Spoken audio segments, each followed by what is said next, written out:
दोस्तों आपका स्वागत है ट्यूटर्स इन डेली की सब्जेक्ट टॉक शो पे। आज हम बात करेंगे इकोनॉमिक्स के बारे में and today we have two expert with us, so let's meet them. So welcome to the show Ajay sir and Anuj sir. Thank you. Thank so you. आज का जैसे मैंने अभी आपसे बताया कि हम इकोनॉमिक्स के बारे में बात करेंगे। सो इकोनॉमिक्स अपने आप में एक बहुत इंटरेस्टिंग सब्जेक्ट है, बट इसके क्या इम्पैक्ट्स रियल लाइफ में है, क्या चैलेंजेस आते हैं एंड एक्चुअल में हम कहाँ कहाँ इसे यूज कर सकते हैं, ये आज हम जानेंगे अपने एक्सपर्ट से। उससे पहले मैं कॉन्ग्रेचुलेट करना चाहूंगी अजय सर को। सर आपके कॉग्निटिव ट्यूटोरियल्स के रिजल्ट्स इस बार बहुत अच्छे गए हैं, जैसे कि मैं आपका बैकग्राउंड चेक कर रही थी अभी प्रोफाइल चेक करते वक्त। सो heartiest congratulations to you and your students for even giving hundreds in economics. Congratulations. So Thank you. दोस्तों बताना चाहूंगी ये नोएडा में है कॉग्निटिव ट्यूटोरियल्स 122 सेक्टर में। So let's start about economics. So first question मैं करना चाहूंगी अनुज सर से, इकोनॉमिक्स एग्जैक्टली है क्या? Economics is something, which we see everywhere all around. How do basically study of economics is all about, what we are seeing in day-to-day life. We should not see economics as basically as a subject, I would say, right? So we would see that, that basics of economics starts with the word called economy, wherein everything is scarce. So this is basically associated with understanding how we can make best possible utilization of whatever things that are available to us, right? And when we see all around, one thing that I really love about this particular subject is that economics is present everywhere around. Yeah. When we see all the political issues which are happening, all the steps that are being taken by the government, when we see how our home budget is being maintained, everything involves economics, and it is basically an integral part of our life. So if you'll see that, the best thing about economics is it's not a theoretical subject. It's a very practical subject, wherein you can use it in your day-to-day life. You can understand, like yesterday we had monetary policy from RBI. What is the impact of these monetary policies? Why the government is taking up with monetary policies? Now, when we see about the farmers' protest today, we can go and see, it is very well related to the agriculture marketing concept that we have been teaching in our Indian economics. So a student of economics can really understand what's happening in day-to-day life. He can be more aware, more practical, and more, enlightened citizen when we talk about economics. Nice description. Thanks a lot for this. So, Ajay sir, I just want to understand now, like, what basically we actually things differ from bookish language to real lives, right? It is extremely different. It cannot be same. So, when I talk about economics, so how like students learn economics and what are the impacts in real life? Well, first of all, I like to thank you for asking good question, such a nice question. तो देखो economics की जहां तक बात होती है, जैसा already अनुज sir ने कहा, ये हमारे डे टू डे लाइफ से है।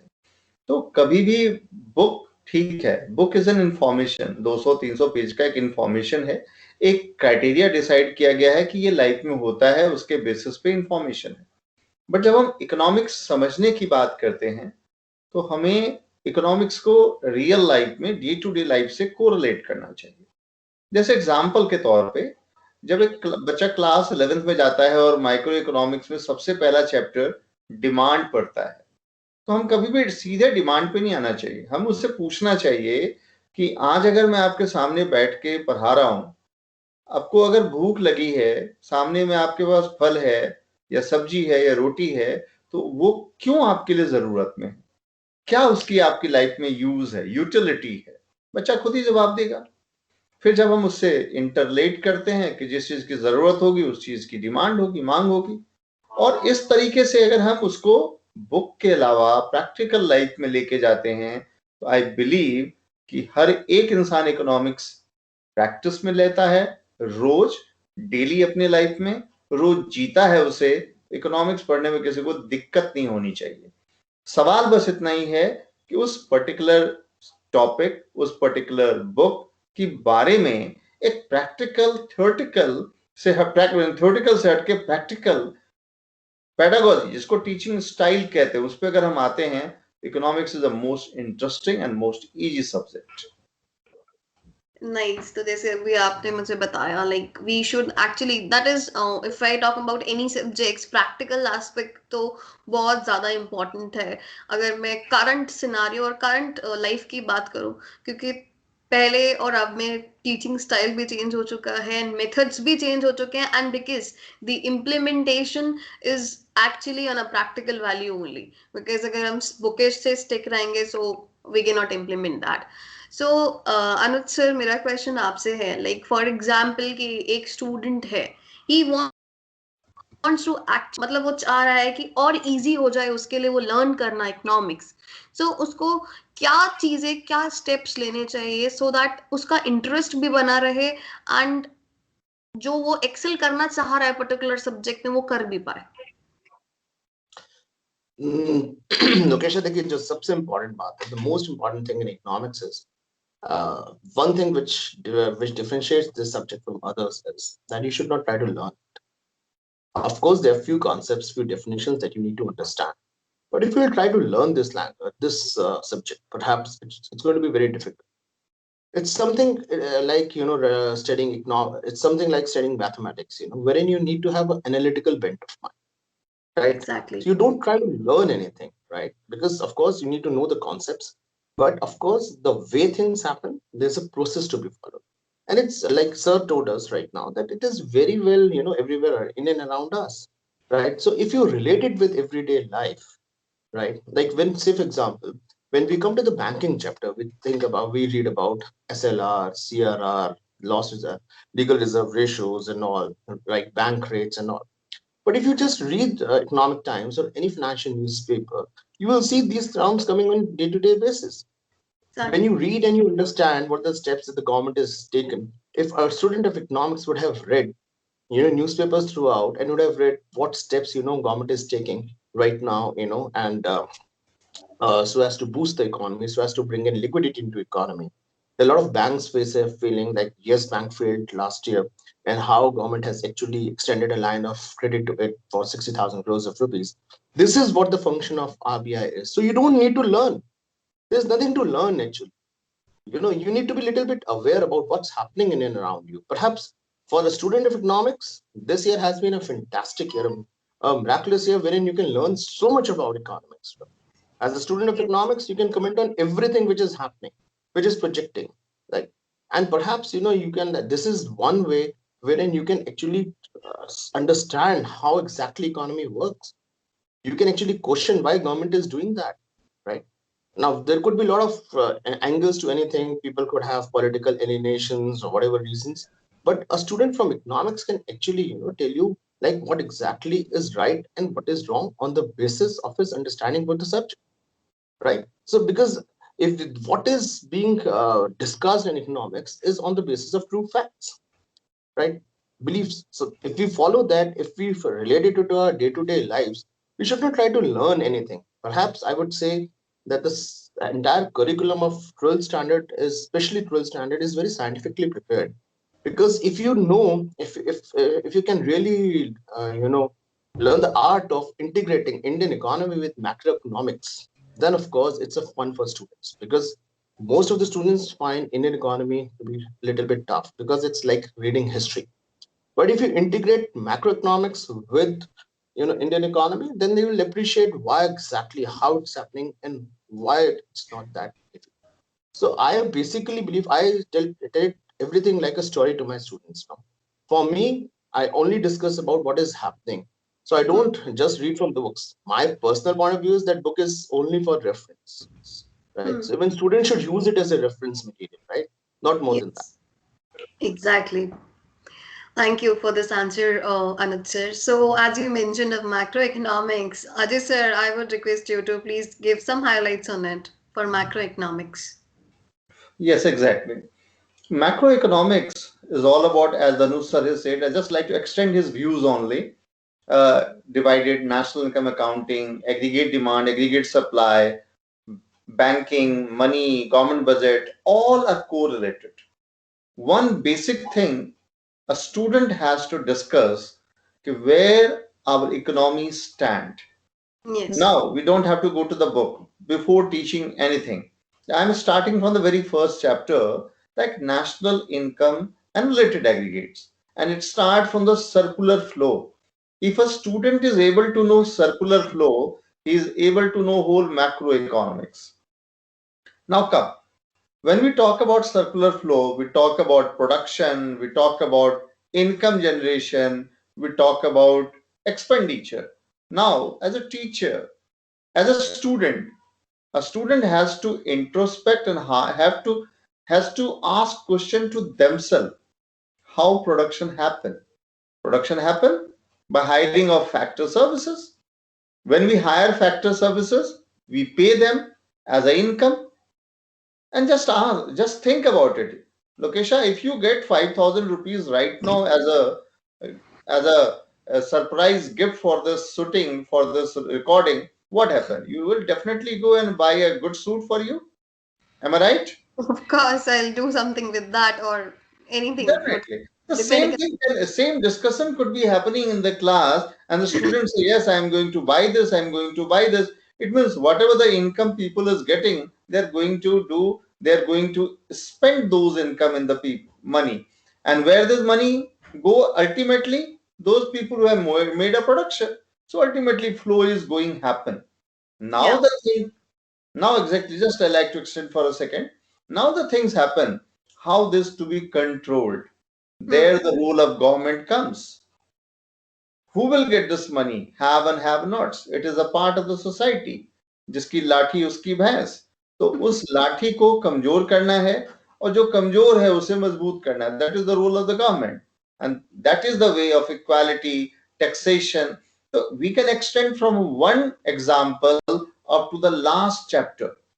And that is the way of teaching, and student never need to think ki this is macroeconomic, this is stuff, this is a numerical. Once they started to ask question to themselves and then started to correlate to the reference of the book, it becomes so easy, so fun that they can learn within a day and they will never forget it ever in their life also.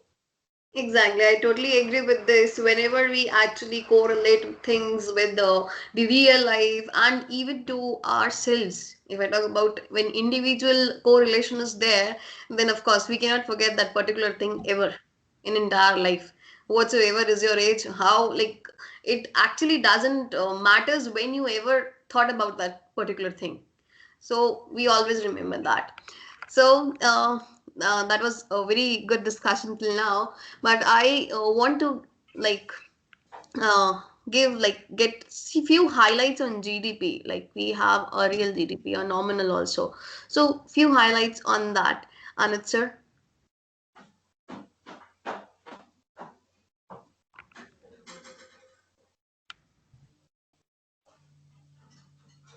Ajay sir, do you want to go ahead with that? Yes, definitely. And Now GDP, real GDP. See, in an economy, there are two kinds of GDP.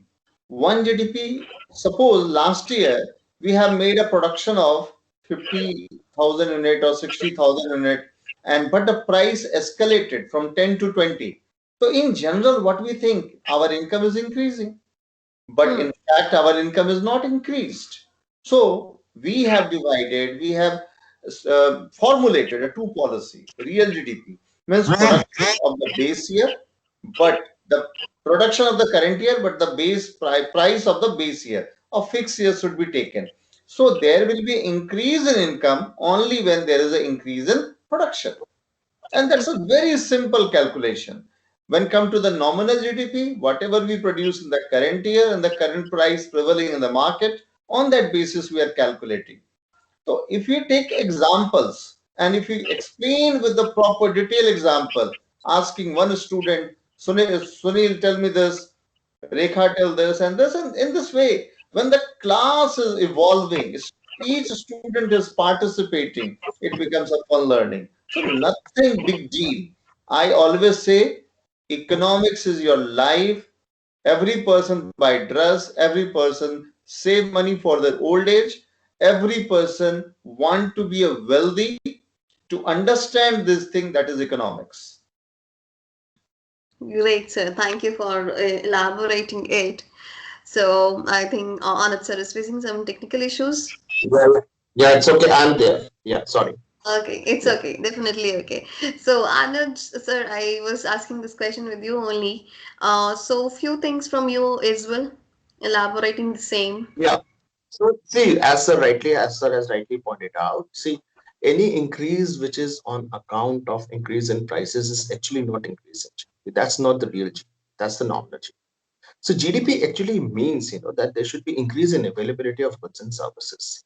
Right. Hmm. So anything which is on account of increase in prices has to be factored in. So we divide if we say, for example, if I do it by my current year price, we have a base year, whatever base year in the past, maybe 2018 could be a base year. So we'll consider the prices of that particular year.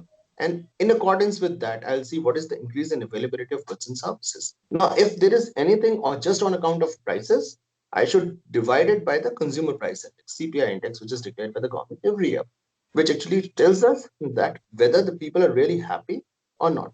Because it's a very wide subject. Even if GDP increases, it necessarily doesn't mean that people are happy, because this GDP could again be on account of increase in population. लोग Yes. बढ़ रहे हैं तो लोगों की income बढ़ रही है. So therefore Right. there are a lot of connotations to it, but it's Hmm. a broad criteria used by the governments of the country. Like if you would see that GDP of our country has declined this year, right? And it's expected to decline by close to 7%, right? But still, we have done a decent job in terms of GDP, because still we have been able to, sustain certain level of production. So that is what GDP shows. Great, thanks, sir. So, lastly, I was just want to know some few of the policies we have heard, like fiscal policy are there and monetary policy is there. So, one by one, just a few highlights on that also, Anuj sir. Yeah, see, monetary policy is basically issued by the RBI. So every quarter, RBI will come out with a monetary policy, right? So monetary policy will actually discuss about the money supply and the interest rates, because we have to regulate the amount of money supply and economy in tandem with the inflation rates, because government has to keep inflation within limits, right? Because this year target is that inflation will not go beyond 5%. Ideally, we had 4% inflation. Right. So the idea behind monetary policy, by and large, is to control the prices, right? But if you see, the fiscal policy is the total. It's a broad policy which actually includes the monetary policy, and monetary policy is very much part of fiscal policy. So fiscal policy will be what is the total amount of expenditure and what is the total amount of revenues that the government gets, and what is the gap in between, right? So that is from where comes the term fiscal deficit, which we see in day-to-day life, right? So basically the purpose of government is to make society stable, because if we have like fiscal deficits which go out of bound, then again we are going to get into a debt trap sort of a situation. Debt trap is wherein we have to take more and more loans to pay back our old loans, right? So this year, of course, fiscal deficit has been bad because of the COVID expenses that the government has to undertake. It is close to around 9.5%, which is one of the highest in the previous few years. But government is planning to bring it down to 4.5%, because this fiscal deficit simply means that what is your income and what is your gap. So you can and very well understand how much stress the government is into. You can very well understand the amount of gold bonds that government is coming out every quarter, every now and then. Clearly shows the urgency of the government, you know so as to get more and more revenue, because there's a huge gap between the two. And on top of it, in this country, everyone wants everything free of cost, right? Yes. Farmers want MSP, they don't want to pay taxes. So that's the problem in this country. The government, there's a huge gap between the income as well as the expenditure. So that is what it is. Thank you, sir, for elaborating such a beautiful way. So my last question goes to Ajay sir. Ajay sir, I just want to know that yes, we have previously also discussed about the new education policy, but with regards to that, I want to know that what would be the curious aspects with the regards to economics according to new policy, new education policy. Yes. Just before, just we have a conversation before our panel discussion started. Currently CBSE has given us multiple of option and even skill subject from the class 6 onward. Now see, you are doing commerce, and after doing commerce, you're taking economics either from the humanities or commerce. After that, you are either an administrator, IS officer, So as an IS officer, you have to collect the revenue of a particular district and you have to provide welfare scheme to the people. So you could be an administrator, that is higher end. From the lower end, even after the 12th, you could be an insurance agent. Insurance, it's not a small thing. People say it's insurance agent, but everything is part and parcel of our life. You could be an actuarial if you take math also and go extended to up to the higher limit, actuarial science, then coming to the retail, logistic, then coming for financial market management, share market, which excite the students, particularly in the urban areas. The Sensex is going high. Every day we can earn money from the share market. And of course, marketing, human resource, then even the bank assistant, bank manager. So in each and thereafter, you could be a research analyst. The new thing is coming, data analyst, business analyst, government planning analyst, political analyst. Every sphere of life is dependent upon economics. I like to add one thing only. Even if you are an engineer, and you civil engineer or engineer, you have to design a project. In project, technical aspect is 30% and 70% in the project is always economics of that project. What should be the Exactly. revenue, how much you are going to earn from that, what should be the profit, how you have to eliminate the cost, how you have to increase your profit, where which one, which area from where you are likely to earn the money. Ultimately, everything is economics. You cannot ignore economic. In every sphere of life, there is an opportunity for economists. Yes. So, thank you in like expressing and even telling the importance of economics in every aspects, in every department, every career, whatever we choose. So, thank you very much, Ajay sir. So, I just want to know from Anuj sir, any messages from your side to your students and to everyone who's ever will see this video. I would only say, as sir has rightly pointed out, that that this is one subject wherein we should leave our book aside. Please love this subject, enjoy this subject. Just Anything look from around. So my students are very happy because I make predictions in stock market because I've been associated ever since like I did my PCM and thereafter I went to economics because I thought that this is where my heart lies. And thereafter I have been into stock markets for close to 28 years now, and I make good predictions. And of course, it's I would say only and only on the basis of the subject that I have been able to do that. So I would say that a lot of my students are quite happy because like one of my students, like he's done very well. Like on global basis, he has got fifth rank, in terms of stock market predictions as well.